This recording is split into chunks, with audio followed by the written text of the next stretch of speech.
mpamya neza nyine ko navutse ndi umunyabyaha nyine ariko bitandukanye biturutse kwa sogokuruza nyine witwa Adamu. Nyine menye ko navutse kwa Adamu, navutse ndi uwo kurimbuka, ko navutse ntandukanyijwe n'Imana. Rero nyine naravutse sinamenya nyine iby'inzira y'ijuru, nyine ngira kuvuka nyine ntandukanyijwe nayo, sinabasha no guhita nyine nsobanukirwa nyine iby'ijuru. Nyine nanjye nyine ababwirizabutumwa nyine barambwiriza nyine, ariko narabanje kubarwanya nyine, kuko ubuvugabutumwa nyine babuvugiye mu rugo igihe kinini narabwumvise.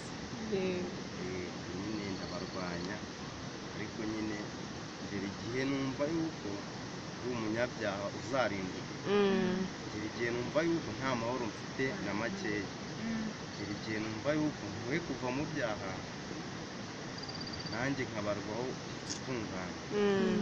Ntabwo rero gutunganwa nahawe twantubutseho, nta n'uruhare nabigizemo. Gutunganwa nahawe naguhawe na Yesu, kuko ari we weraga imbere y'Imana nyine. Njye nari umunyabyaha nyine, mfite ibyaha, navuye kwa Adamu nyine kwa sogokuruza. Nyine Yesu arambwira ati zana twiguranire. Ntabwo wemera ko tugurana? Mu gihe ngezemo ndanabyemera ko wampa ingurane bye nimba bishoboka. Nyine arambwira ati njyewe nihere ibyo byaha, ngiye nkwihere gukiranuka. Yego. Nyine ndagira ngo mbabwire ngo nshimye bari bazi hano mu isi ko yapfuye nyine agapfana na Yesu, kandi ndagira ngo mbabwire yuko nazukanye na Yesu. Amaraso yamennye ku musaraba ni njye yayameneraga. Ndagira ngo mbabwire ngo kuba mu isi uri umunyabyaha nta mahoro ufite, guhorana intimba nyine y'ibintu bikuremerera nyine, urumva nawe nta mahoro ufite. Nanjye ndahamya yuko ndi umwana w'Imana nyine, ndi intungane nyine itabarwaho icyaha bwa Yesu Kristo nyine wampfiriye nyine, kandi nkemera kukwakira nyine ingurane ya Yesu Kristo. Mbere yo kumva ubutumwa bwiza se, waruvuze ati ntabwo nari naramenye iby'amateka yanjye y'icyaha n'uburyo naba umukiranutsi, ariko se ko mbona warakira ubutumwa bwiza ukuze, nta handi hantu se wabanje kubwirwa wenda iby'Imana? Nabyumviye, nabyirutse mbyumva mu idini. Bakubwira ngo iki? Bambwira nyine ngo gukorera Imana ni ukujya mu idini, cya cumi n'amaturo ukabitanga.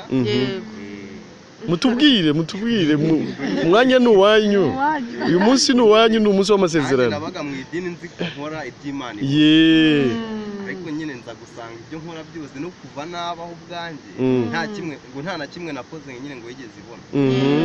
Nyine nanjye ntabwo nashimishijwe no kubona nimba mfite imyaka 20, nta na kimwe imyaka 20 nakoze ngo yabonye. Ibintu ntabwo ari ibintu byiza nyine washima nawe.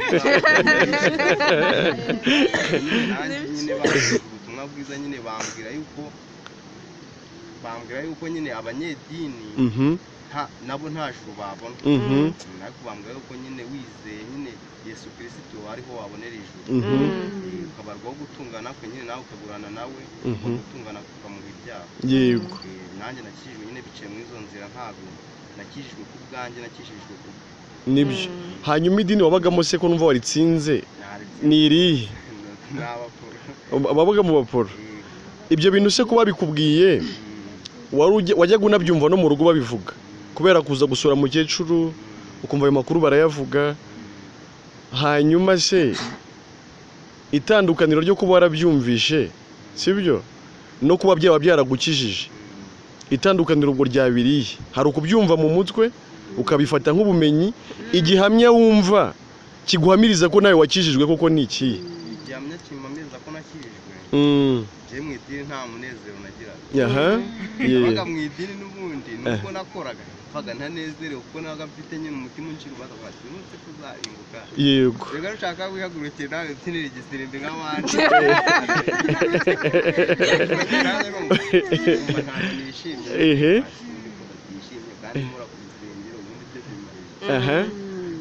Nyine nje muri Yesu rwose numvishe ubutumwa bwiza nyine nahise mbonera amahoro ko narayashatse naranayabuze yabonye nyine numva byari bindemereye byose. Yego, muri make itandukaniro ryabaye umunezero. Yabaye umunezero kuko naranezerewe kandi numvishe ko nyine mbaye n'intungane nyine itakora icyaha kandi itazanagikora. Yo uwo waga uri mu idini ukumva utanezerewe, iyo bashyiraga mu gisirimbo baravuga ati basirekana ngo warize ku gisirimbo.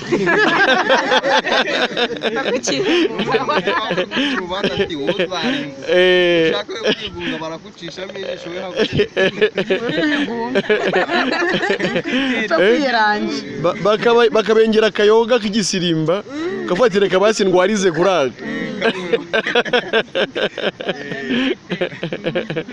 Yego, ariko ufite umunezero noneho utishakamo. Yego rwose. Ubwo nahamije yuko abo bantu mwakoranaga bose ubwo nibyo nyine bari gukora cyangwa se n'uburyo bakora bakorera Imana, ubwo wamije ko nyine nta juru bafite. Nta juru bafite rwose kuko bari mu byaha. Ikibazo none suje kwenda iki hano? Nje guhamya nyine kugira ngo mpabwe amazi atancira urubanza. Kuko napfanye na Yesu, nzukana na Yesu. Amazi ngiye guhabwa rero ntabwo ari amazi ankuraho ibyaha. Nakijijwe. Ubwo amazi nyine ni isezerano ngiye kugirana n'Imana nyine. Ngiye gusinyirana n'Imana nyine ko ntazayihemukira. Nyine n'iri sezerano se umudasezeranye se waba ubaye? Tudasezeranye se? Iyo tudasezeranye urumva? Nyine ano mazi utayahawe waba ubaye? Ano mazi ntayahawe? Ano mazi ntayahawe ntabwo naba ntunganyijwe nyine kuko amazi ni isezerano ngenda aba nsezeranye n'Imana mvuga ngo ntabwo nzaguhemukira.